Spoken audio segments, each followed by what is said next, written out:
Hi everyone, Namaskar. Myself Pawan Kumar with Understanding Mathematics. आज हम Hindi version लेकर आए हैं pipes and cistern, taps and tanks. ये हमारे टॉपिक 1 कंटिन्यूएशन 3 सेशन 4 का प्रश्न रिवीजन है।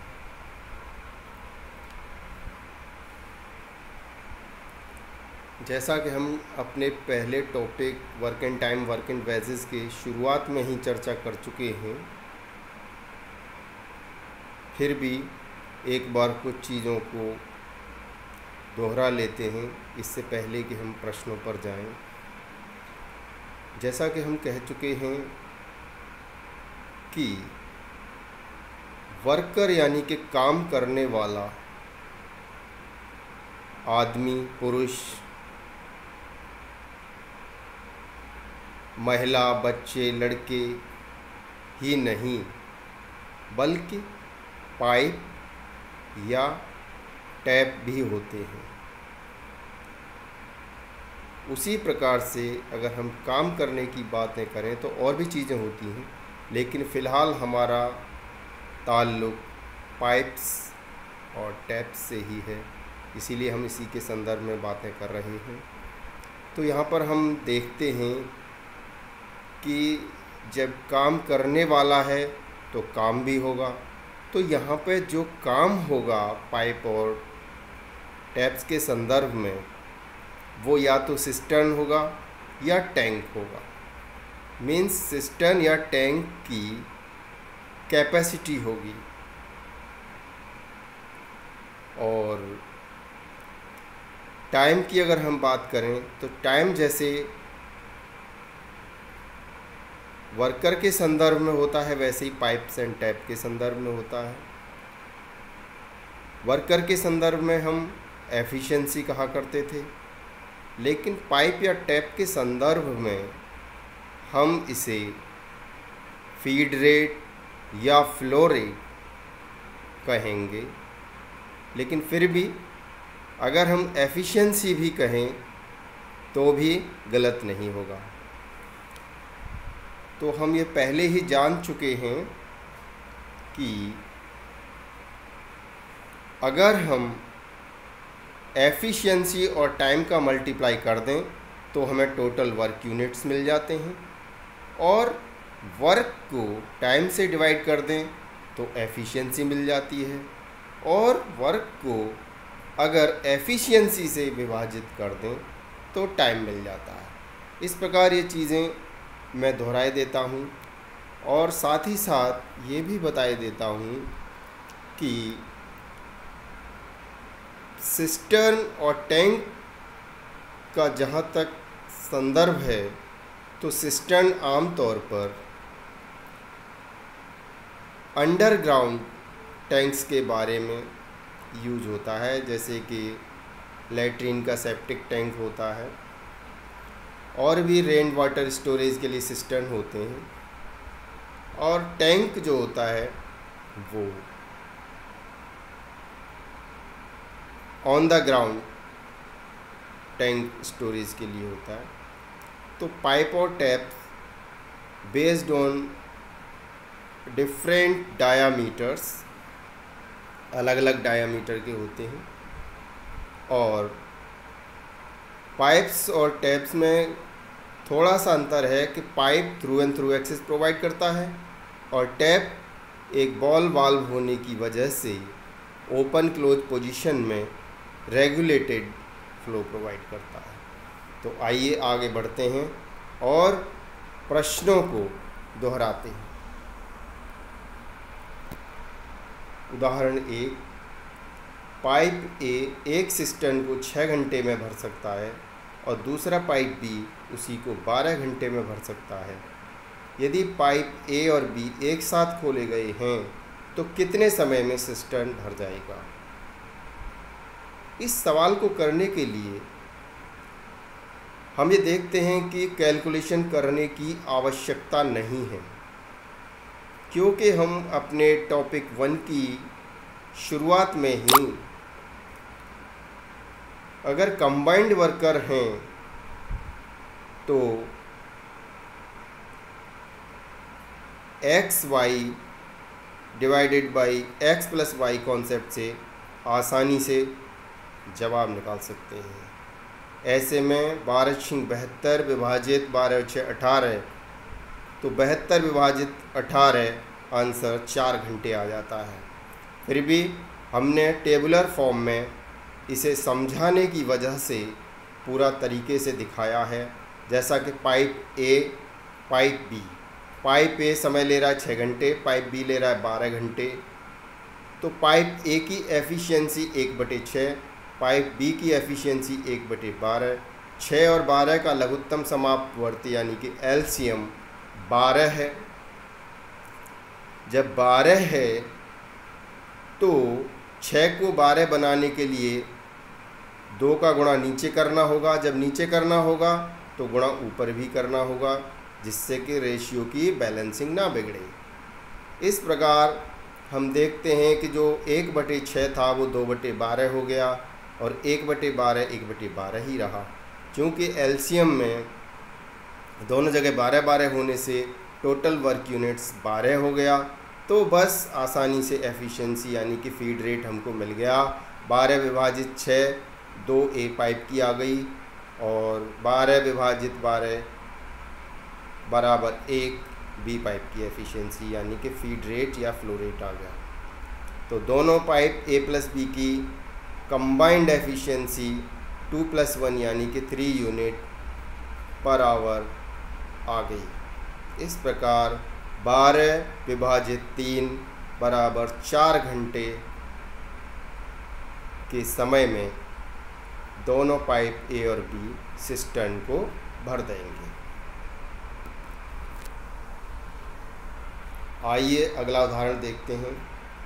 उदाहरण 2, टैप ए एक टैंक को 10 मिनट में भर सकता है, टैप बी 15 मिनट में भर सकता है और टैप सी 30 मिनट में खाली कर सकता है। यदि तीनों टैप एक साथ खोले जाते हैं तो टैंक कितने समय में भर जाएगा। इस सवाल को करने के लिए भी यदि हम प्रैक्टिस करते हैं और हमारा अनुभव है तो कैलकुलेशन करने की इसमें भी आवश्यकता नहीं है, क्योंकि 10 और 15 और 30 का एलसीएम 30 आता है, लघुत्तम समापवर्ती 30 आता है और 30 को 10 से विभाजित करते हैं तो टैप ए की एफिशिएंसी 3 आ जाती है। 30 को 15 से विभाजित करते हैं तो टैप बी की एफिशिएंसी 2 आ जाती है और 30 को 30 से विभाजित करते हैं तो टैप सी की एफिशिएंसी 1 आ जाती है। लेकिन ध्यान रखने वाली बात यह है कि अगर भरने वाली बात है तो प्लस में आएगी एफिशिएंसी और खाली करने वाली बात है तो एफिशिएंसी माइनस में जाएगी।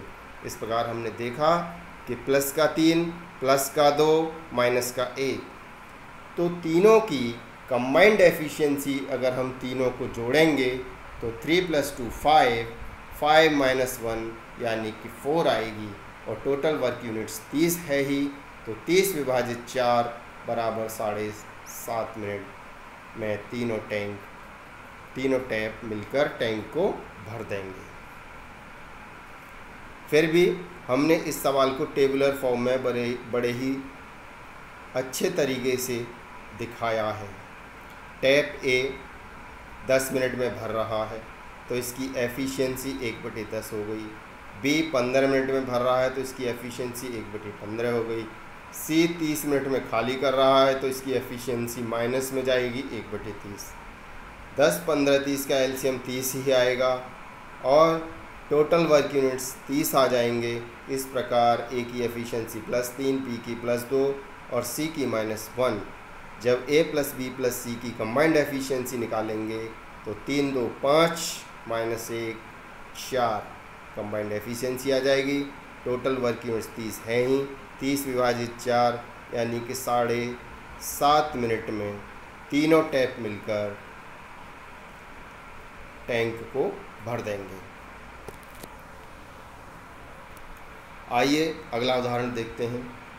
टैप ए 20% टैंक को 4 मिनट में भर सकता है और टैप बी 30% टैंक को 15 मिनट में भर सकता है टैप ए और टैप बी 4 मिनट तक काम किए, शेष बचा टैंक टैप सी ने 10 मिनट में भरा। टैप ए, बी और सी साथ साथ 35% टैंक को कितने समय में भर सकते हैं? इस सवाल को करने के लिए भी यदि हमको अच्छे से प्रैक्टिस है तो बगैर कैलकुलेशन के भी कर सकते हैं, लेकिन इसे हम बगैर प्रैक्टिस के करने के बजाय टेबुलर फॉर्म से ही आपको अच्छे से समझाते हैं। टैप ए 20% भरता है 4 मिनट में। 20% को 100% बनाने के लिए 20 पंजे 100 होता है, यानी कि 20% अगर हम 5 बार जोड़ें तब जाके हमको 100% यानी कि एक काम पूरा मिलेगा। तो हम देखते हैं कि 20 का 5 गुना करने से 100% हो रहा है, तो समय जो 4 मिनट है उसको भी 5 गुना करने से 20 मिनट करना पड़ेगा। इस प्रकार हम देखते हैं कि टैप ए 20 मिनट में 100% काम यानी कि पूरे टैंक को भर देगा। इस प्रकार टैप ए की एफिशिएंसी 1/20 हो जाएगी और टैप बी 15 मिनट में 30% टैंक को भर रहा है। तो हम देखते हैं कि जो टैप बी है वो 100% टैंक को यानी कि पूरे टैंक को भरने में 50 मिनट का समय लगाएगा। जब 50 मिनट का समय लगाएगा तो इसकी एफिशिएंसी 1/50 आएगी। और हम देखते हैं कि 1/20 और 1/50 का लघुत्तम समापवर्ती यानी कि एलसीएम 100 आता है।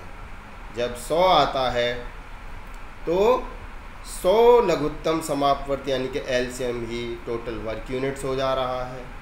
और 100 को जब हम 20 से विभाजित करते हैं तो एफिशिएंसी 5 आ गई टैप ए की, और 50 से विभाजित करते हैं तो एफिशिएंसी 2 आ गई टैप बी की। इस प्रकार ए प्लस बी टैप की कंबाइंड एफिशिएंसी 5 और 2 मिला के 7 आ गई, यानी कि 1 मिनट में 7 यूनिट पर मिनट भर रहा है।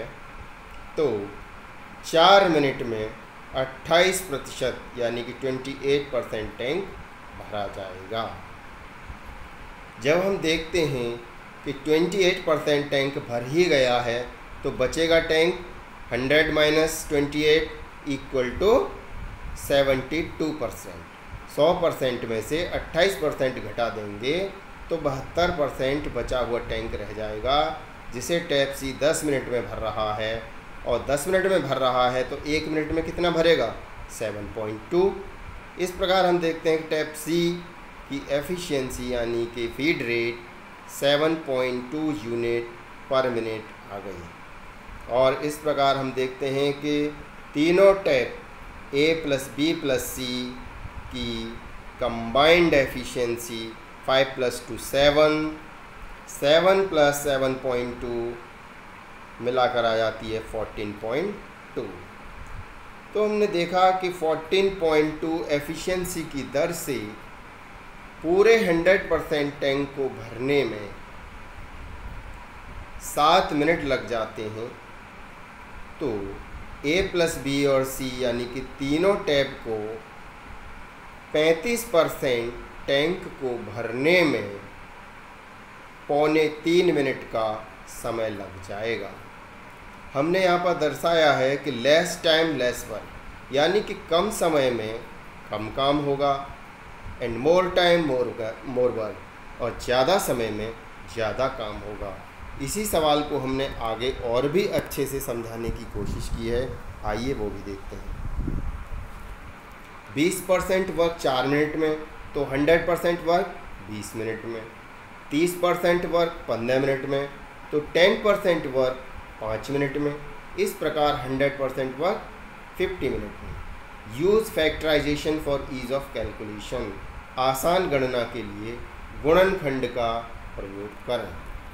और भी हमने इसे फर्दर कैलकुलेट करके आगे दिखाया है, वो भी देखते हैं।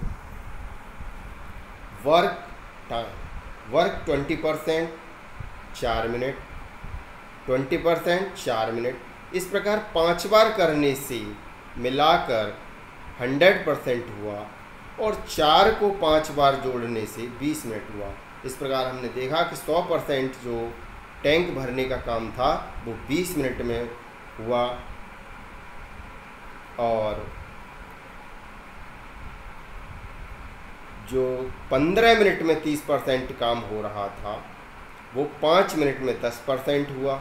इस प्रकार हमने देखा कि 50 मिनट में 100% काम हुआ। साथ ही हमने ये भी देखा कि 7 मिनट में 100% काम हुआ तो 7/20 मिनट में 5% काम हुआ।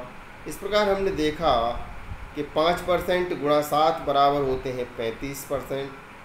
और समय की बात करें तो 7 गुणा 7/20 मिनट बराबर 2.25 मिनट का समय आ जाता है। इस प्रकार हम देखते हैं कि 35% टैंक 2.25 मिनट में भर जाएगा। कैलकुलेशन को आसान बनाने के लिए ऊपर दर्शाए तरीके से तोड़ लीजिए वर्क और टाइम को। ये सवाल काफ़ी अच्छा है और इसको एक बार नहीं बल्कि कई बार प्रैक्टिस करने की आवश्यकता है, जिससे कि बगैर कैलकुलेशन किए इसे हम कर पाएँ।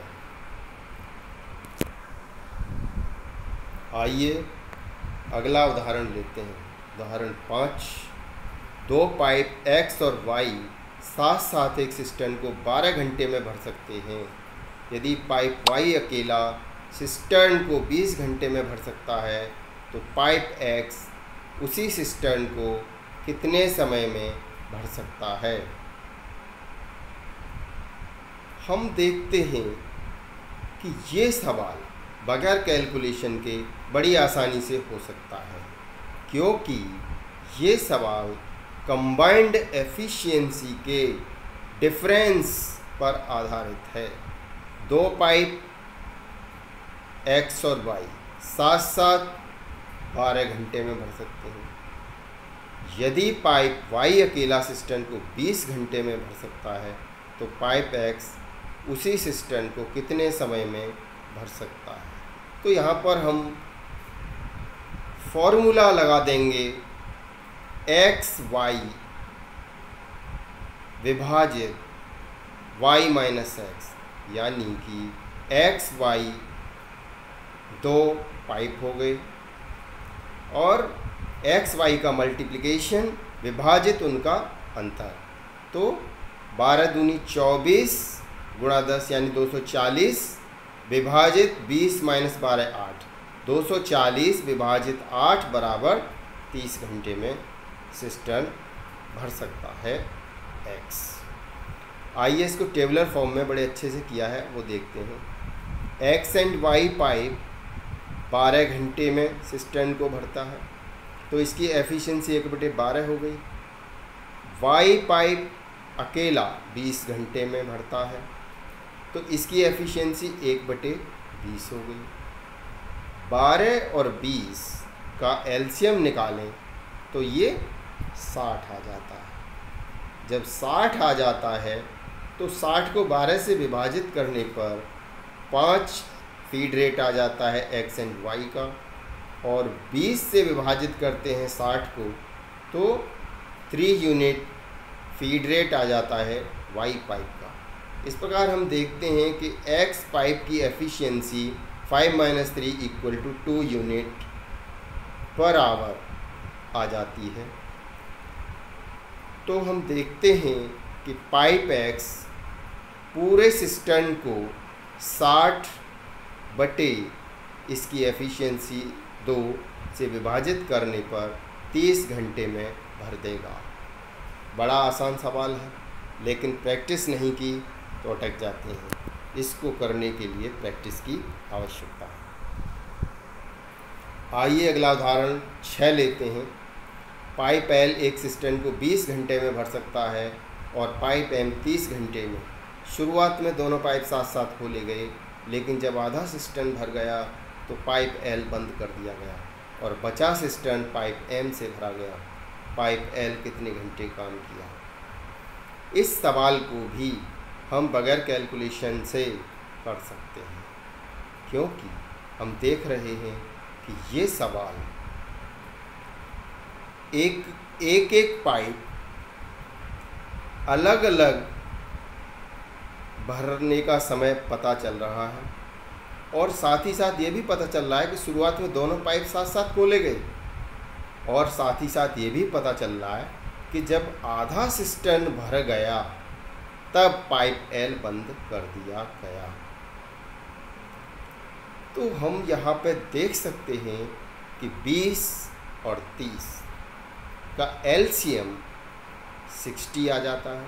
60 को 20 से विभाजित करते हैं तो 3 एफिशिएंसी एल पाइप की, और 30 से विभाजित करते हैं 60 को तो एफिशिएंसी 2 एम पाइप की।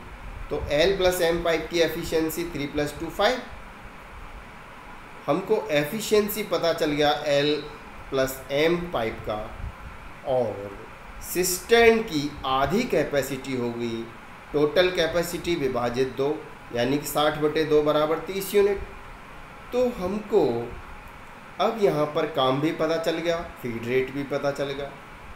तो निकालना क्या बचा? समय। समय निकालने के लिए वर्क अपॉन फीड रेट, यानी कि 30 विभाजित 5 = 6 घंटे। साथ ही उन्होंने ये कहा था कि पाइप एल बंद करने के बाद में जो बचा सिस्टर्न था वो पाइप एम से भरा गया था। तो हमने यहाँ पे देखा है कि बचा जो सिस्टर्न था उसका 30 यूनिट बचा हुआ था भरने के लिए, जिसे एम पाइप ने भरा था, और एम पाइप की एफिशिएंसी यानी कि feed rate 2 unit per our है। तो 30 विभाजित 2 = 15 घंटे में बचे हुए को एम पाइप ने भरा है। और उन्होंने पूछा है कि पाइप एल कितने घंटे काम किया।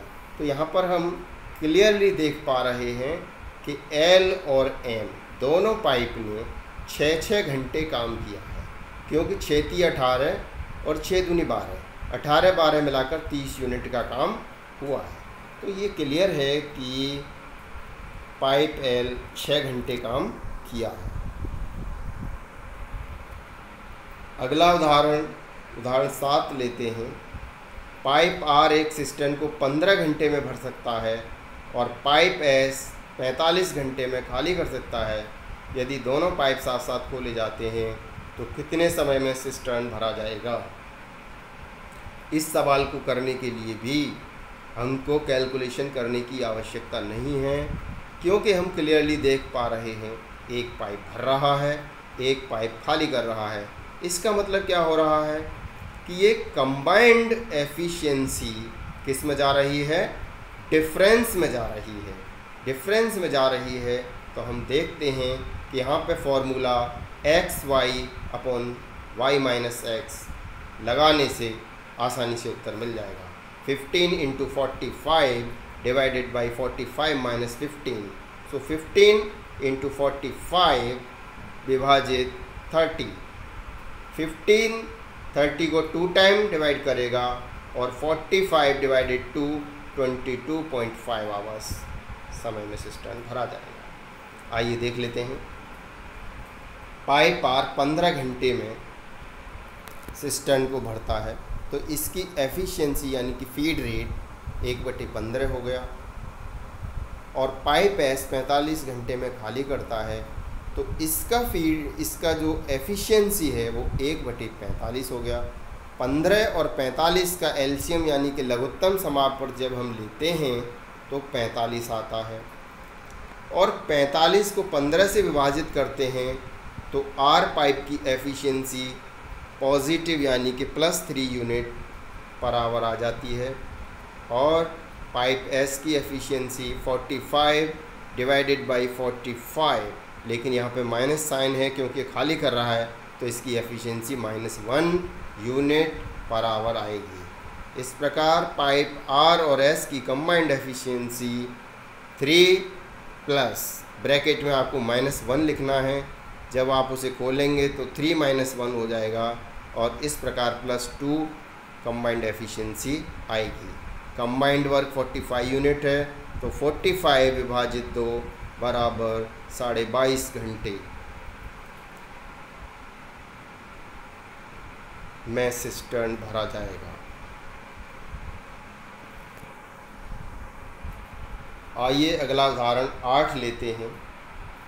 2 पाइप सी और डी एक सिस्टर्न को क्रमशः 6 घंटे और 12 घंटे में भर सकते हैं, लेकिन इसकी तली में लीक के कारण दोनों पाइप साथ साथ भरने में 2 घंटे ज़्यादा समय लेते हैं। लीक रेट क्या है? ये अच्छा सवाल है। ये सवाल कई बार SSC CPO, SSC CGL, bank exams, सैनिक स्कूल एग्ज़ाम्स और कई सारे कॉम्पिटिटिव एग्ज़ाम में पूछा जाता है। तो ये सवाल भी बगैर कैलकुलेशन के हम कर सकते हैं, क्योंकि दोनों पाइप अलग अलग भरने का समय बता रहे हैं। पाइप सी और डी 6 और 12 घंटे में भरते हैं। तो इस प्रकार हम देखते हैं कि कंबाइंड एफिशिएंसी यहाँ से हम निकाल सकते हैं। 12×6 72 बटे 12×6 18, 72 बटे 18 यानी कि 4 यूनिट प्रति घंटे दोनों की कंबाइंड एफिशिएंसी आ जाती है। और उसने कहा है कि तली में लीक होने के कारण दोनों पाइप साथ साथ भरने में 2 घंटे ज़्यादा समय लेते हैं। जब हमने देखा था कि 12×6 72 है और 72 को अगर हम 4 से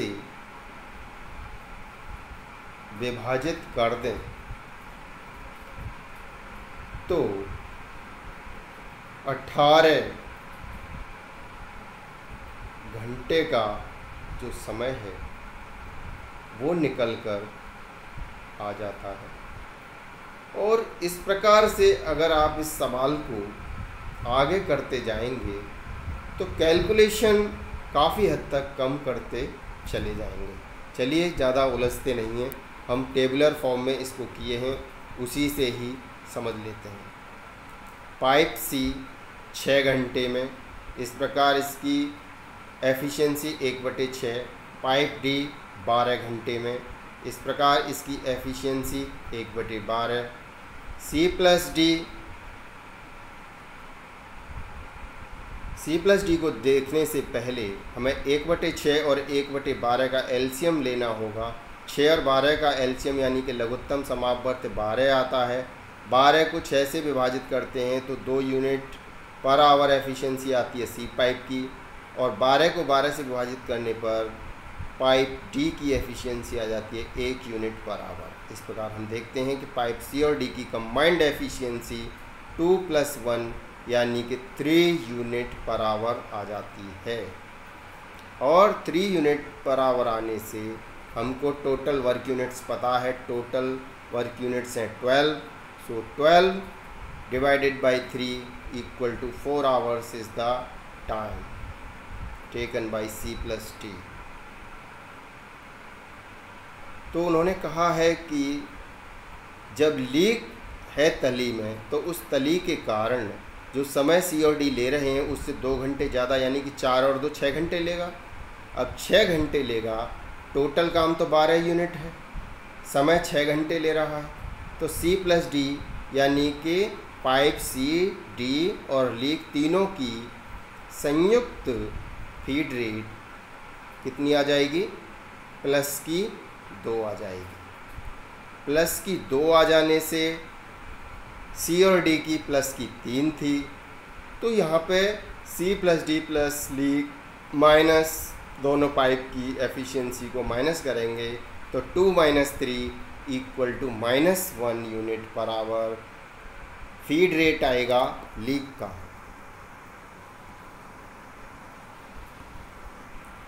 यहाँ पर हमने दर्शाया भी है, लीक का feed rate -1 unit per hour आ जाता है। टोटल वर्क 12 यूनिट है। 12 विभाजित 12 12 विभाजित 12, लेकिन माइनस में है तो 12 विभाजित 12 बराबर -1 आएगा। इस प्रकार हम देखते हैं कि लीक रेट 1 यूनिट प्रति घंटा है, क्योंकि 1 घंटे में 1 यूनिट खाली कर रहा है, तभी तो 12 यूनिट को 12 घंटे में खाली करेगा। इस प्रकार ये काफ़ी अच्छा सवाल है, प्रैक्टिस कीजिए। प्रैक्टिस करने से कैलकुलेशन में उलझने की आवश्यकता नहीं रहेगी। Thanks for watching. Keep on revising, keep on learning. शीघ्र गणना के लिए सतत अभ्यास आवश्यक है। For fast calculation practice is a must. इस रिवीजन के साथ हम देखते हैं कि हमारा topic 1 work and time, work and wages, session 4th हो जाता है, ये कंटिन्यूएशन 3 हो जाता है और रिवीजन भी पूरा हो जाता है। अगले प्रयास में हम simple interest and compound interest के आगे के सवाल लेकर आएंगे और इसी प्रकार से इसे हम आगे बढ़ाते रहेंगे। धन्यवाद।